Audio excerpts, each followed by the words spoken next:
Hi everybody, happy Thanksgiving.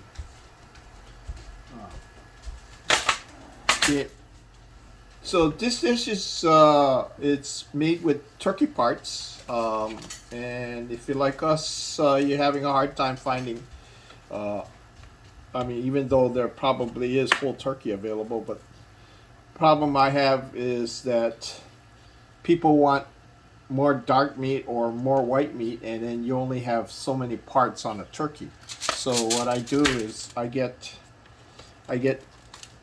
by the parts, and then I can selectively pick how much variety of each cut of meat. Okay, and the another advantage of parts is you cook it in a simpler method. So what I'm gonna do is pan bake these, and you get seasoned because you're doing several pans. If you're doing a larger crowd, I'm only cooking for four, so but I'm using my small oven, so I'm just separating the pieces in two different pans. So if I wanted to, I could have two different flavors.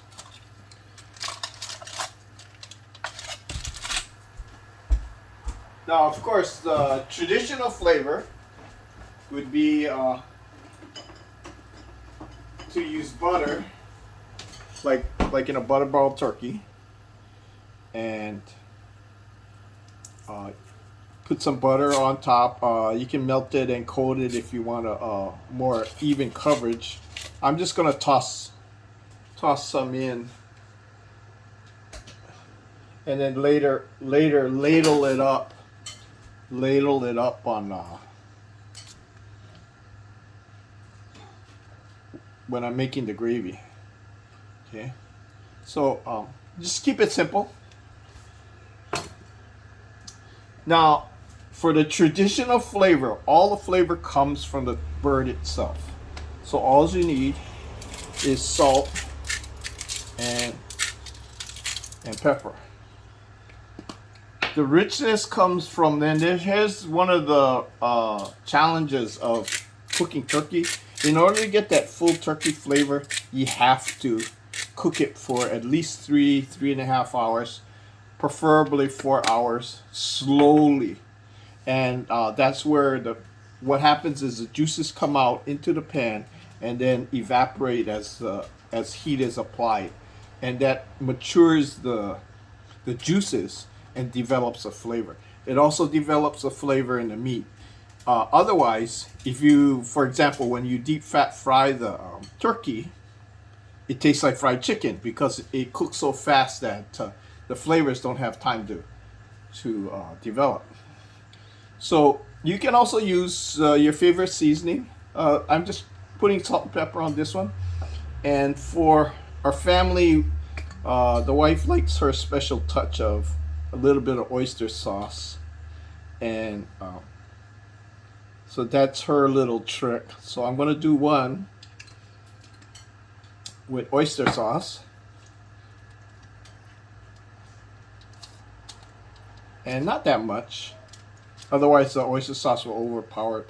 When the turkey develops its flavor, you won't even taste the oyster sauce. It just gives it a little sweetness to the skin and the meat. You don't have to worry about color because we'll be covering this to keep it moist.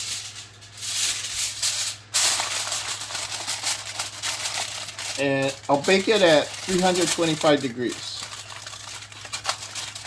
for at least 3 hours. You can tell when you smell the rich turkey smell, then you let it go half an hour more.